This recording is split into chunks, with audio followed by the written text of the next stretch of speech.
think people draw parallels in music like hip-hop to poetry, but I don't know, I feel like a lot of poets get offended at that. Like they feel like it's coming from more of like a learned like perspective or something. I want my students to fall in love with poetry. I don't want it to be an onerous or odious task. Poetry is for pleasure. I often compare it to music, that we go to poetry for the same reasons we go to music. There are guys nowadays in rap and spoken word and performance art poets who are doing spoken word on Russell Simmons' Poetry Jam or whatever, where they do interior rhymes, where they have words that rhyme with words in the middle of the phrase, at the end of the phrase.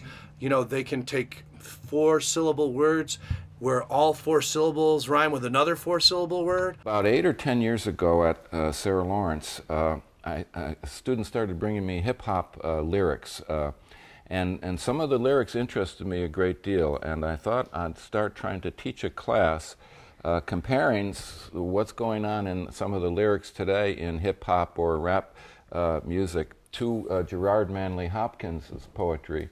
And Hopkins was a 19th century Jesuit priest who spent most of his time in the monastery. And I point out how these two different poets from completely different times and different cultures, how they do similar things with language.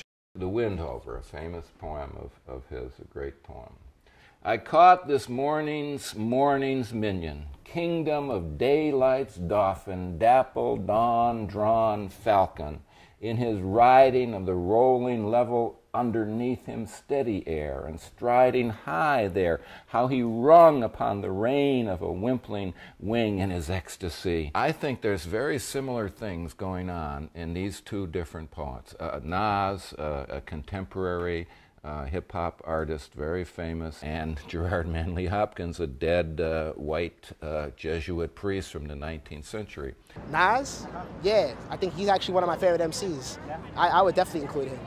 I think he's like a good example of bridging what was happening in the past into like what's going on today. Nas is 100 years ago, he would have had to be just a regular page poet, we've been calling it, because he has a poetic intelligence and a poetic imagination. Sometimes I sit back with a Buddha sack, minds in another world, thinking, how can we exist through the facts written in school textbooks, Bibles, etc.? Fuck a school lecture. The lies get me vexed-er. So I be ghost from my projects. I take my pen and pad for the weekend, hitting L's while I'm sleeping, a 2-day stay. You say I need the time alone to relax my dome. No phone, left a 9 at home. You see, the streets have me stress something terrible, fucking with the corners, etc.